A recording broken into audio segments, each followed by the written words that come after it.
श्रीमन्नारायण, बैठो अभी ऊपर मिलेगा। श्रीमन्नारायण नारायण नारायण श्रीमन्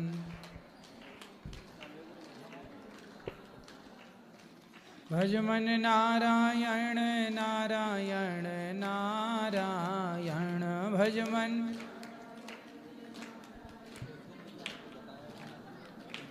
श्रीमन्नारायण नारायण नारायण श्रीमन्।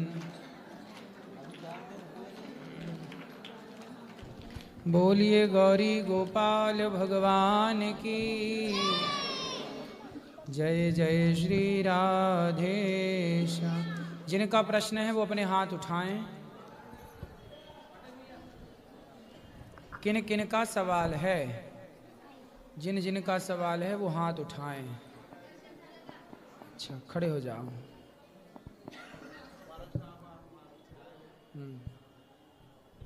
बोलो।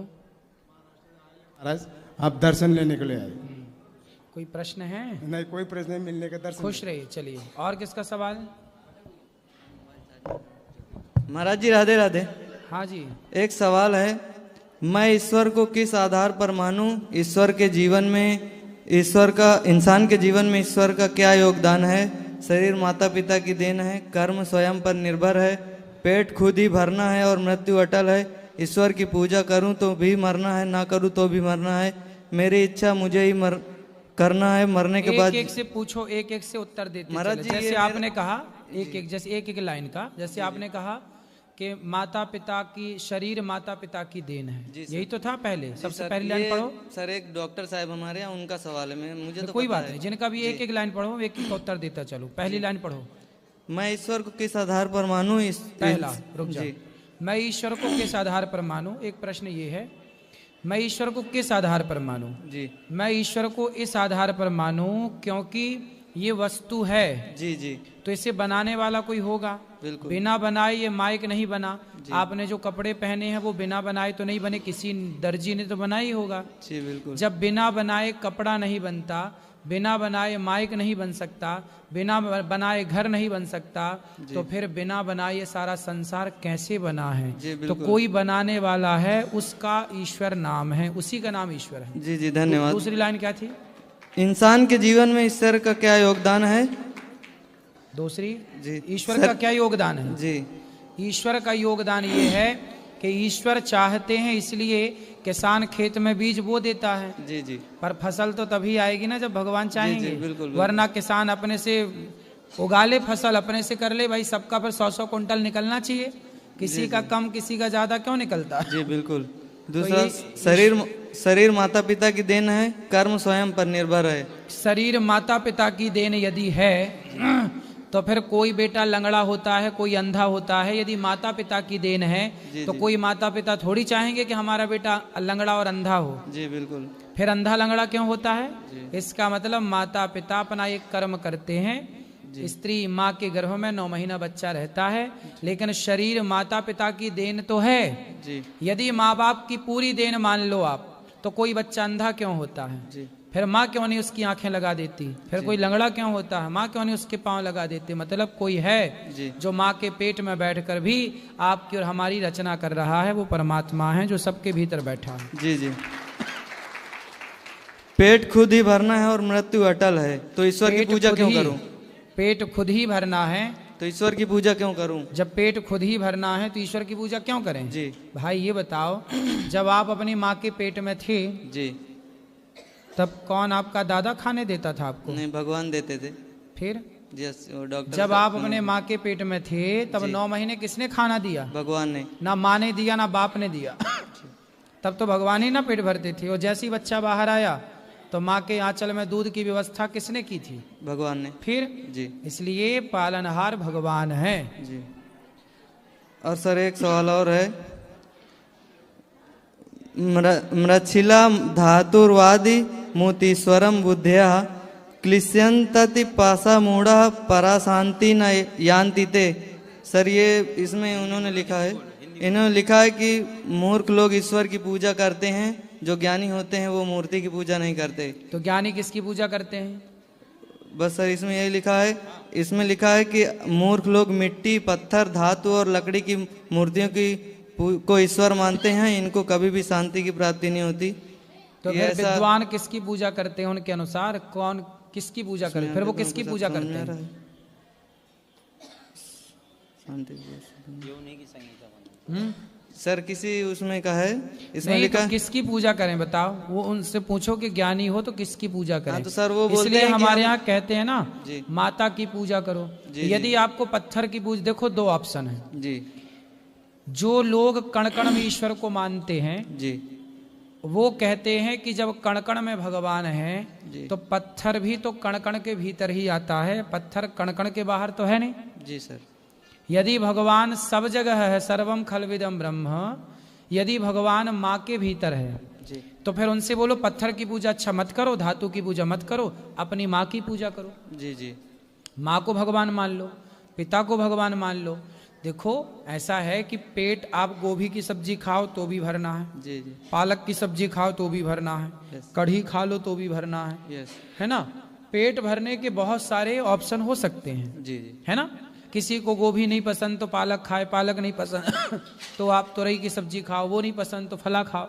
जी उसी तरह आपको मूर्ति धातु की पूजा नहीं करना, कोई बात नहीं, आपके पास ऑप्शन है कि आप माता पिता की पूजा करके सेवा करके पालो। जी कम से कम माँ बाप को भगवान मान लो। जो माँ बाप को भगवान मान के पूजा करते हैं वो भी अच्छे हैं, जी जो दीन दुखी को भगवान मानकर पूजा करते हैं वो भी अच्छे हैं, और जो पत्थर में भगवान मानकर पूजा करते हैं वो भी अच्छे हैं। मुझे तो कोई भी बुरा नहीं लगता, क्योंकि सबकी अपनी अपनी मान्यता है। लेकिन मानव जाति की सेवा करने वाला, जो मानव जाति की सेवा करता है, जो अपने माँ, जो अपने पिता में, जो दीन दुखी में ईश्वर को देख सकता है, वही पत्थर में भी भगवान को देख सकता है। बिल्कुल धन्यवाद।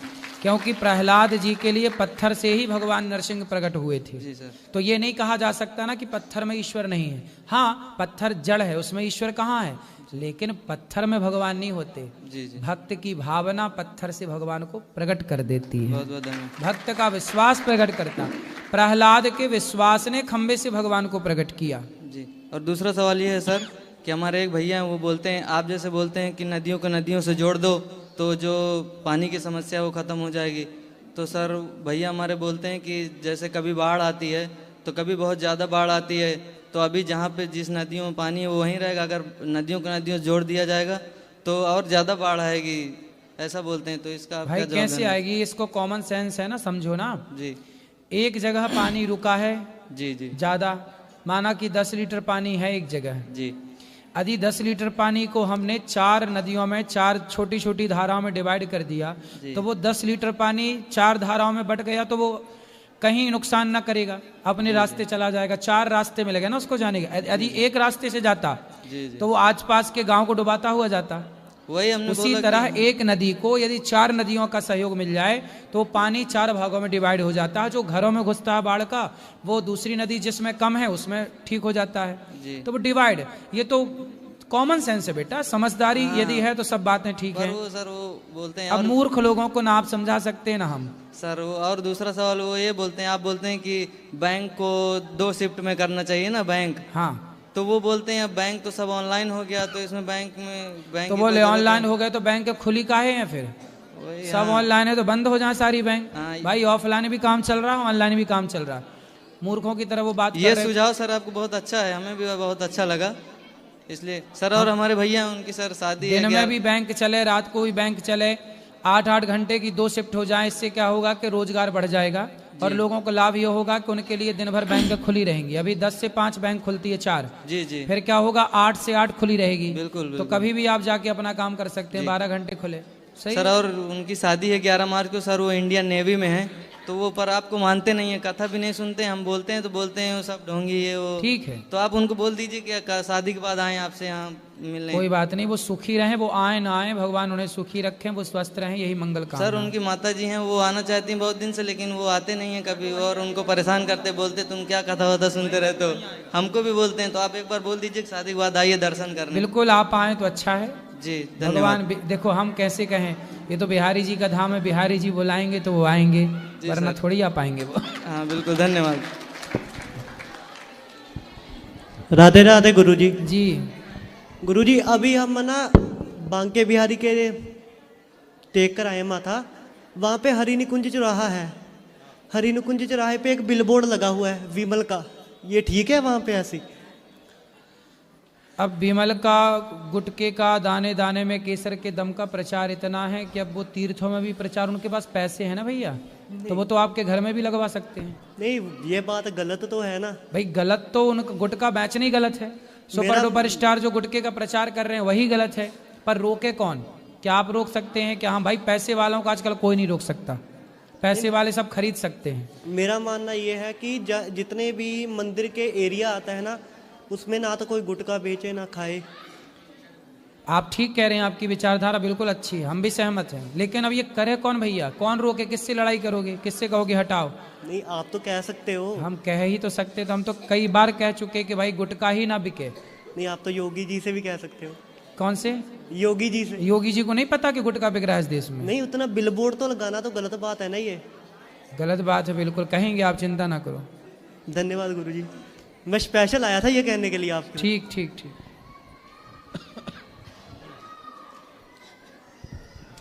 गुरुजी राधे राधे जी। गुरुजी 2-3 प्रश्न है। सबसे पहला प्रश्न है कि संतों के दर्शन क्या क्या जीवन में क्या लाभ है? संतों के दर्शन का लाभ ये है कि एक आदमी मर गया तो वो गया यमराज के पास, तो यमराज जी ने कहा भाई तैने बहुत पाप किए हैं, बस तेरे से एक छोटा सा पुण्य हो गया तो तेरे को हम उस पुण्य का फल देंगे, बता क्या लेगा? तो उस आदमी को एक संत जी मिले थे और उन्होंने, संत जी ने कहा था कि बोल राम, तो उसने बोल दिया राम। संत जी ने कहा कोई इसका फल मांगे, कोई देना चाहे तो लेना मत। तो वो आदमी गया यमराज जी के पास, तो यमराज जी ने कहा तूने एक बार राम बोला है, बता क्या फल लेगा? तो संत जी ने मना कर दिया था कि मत लेना। तो यमराज जी बोले कि चलो शंकर जी को पता है कि वो राम नाम जपते हैं, वो बताएंगे कि एक नाम का फल क्या है। तो शंकर जी के पास गए, बोले एक राम नाम का फल क्या है? शंकर जी बोले मैं भी नहीं जानता। ब्रह्मा जी के पास गए, मैं भी नहीं जानता। तब भगवान नारायण के पास गए, अर्थात राम के पास गए कि ये जो नाम का फल है क्या है? तब उन्होंने कहा, भगवान ने कहा कि देखो इसने एक बार नाम लिया और संत का दर्शन किया, उसके कारण ये बैकुंठ में आके खड़ा है, शंकर जी के सहित, ब्रह्मा जी के सहित, यमराज जी के सहित। यही है फल। मेरा दूसरा प्रश्न है कि माया कितने प्रकार की होती है? इसको समझाए गुरुजी। मम माया दुरत्यया, माया कई तरह की होती है, प्रबल बड़ी है माया। स्त्री भी एक माया है, पैसा भी एक माया है, परिवार भी एक माया है, वासनाएं इच्छाएं भी एक माया है, अनेक अनेक प्रकार से काम करती हैं, पर कुल मिला के निष्कर्ष निकलता है कि माया एक तरह की है। क्या है माया? तो सुनो, जो है नहीं पर दिखाई पड़े उसका नाम माया है। माया किसे कहते हैं? जो है नहीं पर दिखती है। जैसे रस्सी में सांप शाम को समय दिख जाता है। आपके सामने रस्सी पड़ी है और अंधेरा हो तो रस्सी में क्या दिख जाता है? अरे सांप है नहीं सांप, पर दिखा क्या? उसी तरह है नहीं पर दिख रहा है। उसी तरह आपके कितने बेटे हैं? 2। आपके हैं? यस। आपके हैं? कंफर्म है? माइक पास में लो। आपके अनुसार मेरे, हम नहीं बोल सकते हैं कि मेरे भगवान के हैं। ठीक है, हैं भगवान के। बच्चे किसके दिए हैं? परिवार किसका दिया है? शरीर किसका दिया है? सब कुछ भगवान का है। हैं ईश्वर के, हमारे हैं नहीं, लेकिन हमारे अपने से दिखते हैं। सांप है नहीं पर सांप सा दिखता है, अपने है नहीं परिवारी पर अपने से दिखते हैं। यही माया है। आपका है नहीं कोई संसार में, ये शरीर भी आपका नहीं है, ये हाथ भी आपका नहीं है, हाथ आपका होता तो बुढ़ापे में लोगों के हाथ ने साथ छोड़ तो दिया, पैरालिसिस हो जाता है। आंख आपकी थी तो बुढ़ापे में कम क्यों दिखने लगा? बाल आपके थे तो सफेद क्यों हो गए? शरीर आपका था तो बुढ़ा क्यों हो गया आपका शरीर? इसका मतलब है ये शरीर भी आपका नहीं है। आपका था तो आपका साथ क्यों छोड़ दिया शरीर ने? आपका है नहीं, पर सारी जिंदगी आप अपना मान रहे हैं, यही माया है नहीं आपका, लेकिन आप माने जा रहे हैं मेरा, यही माया है। मेरा तीसरा प्रश्न है, रामचरितमानस के उत्तरकांड में हम सुने हैं कि यह सब माया कर परिवारा प्रबल अमित को बरने पारा, शिव चतुरानन जाहि डेराहि तबर जीव के लेखे माय, सो दासी रघुवीर की समझे मिथ्या सोपी, छूट न राम कृपा बिना नाथ कहूँ पदरोपी। कहने का अर्थ है कि जिस माया से शिवजी और ब्रह्मा जी भी भगवान की माया से डरते हैं, भगवान की माया ने ब्रह्मा शिव दोनों को मोहित कर लिया, और वही माया रघुवीर जी की दासी है, तो कैसे समझाए गुरु जी? ऐसा है कि एक समय की बात है कि शंकर जी ने भगवान से कहा कि प्रभु मैंने आपके सारे रूप देखे हैं, एक मोहिनी का रूप नहीं देखा। तो भगवान नारायण ने कहा कि देखो शंकर जी, आप ना चक्कर में पड़ो, ना देखो। शंकर जी बोले नहीं, हमें अपना मोहिनी रूप दिखाओ। तब शंकर जी की जिद करने पर भगवान नारायण ने मोहिनी का रूप धारण किया। और जब भगवान नारायण मोहिनी बने, मतलब स्त्री बने, तो शंकर जी, भगवान जब स्त्री बने तो शंकर जी उन पर मोहित हो गए, और तभी शंकर जी का तेज निकल पड़ा। शंकर जी का वही तेज बाद में अंजनी माँ के गर्भ में डाला गया कान के द्वारा, इसलिए फिर हनुमान जी प्रकट भये।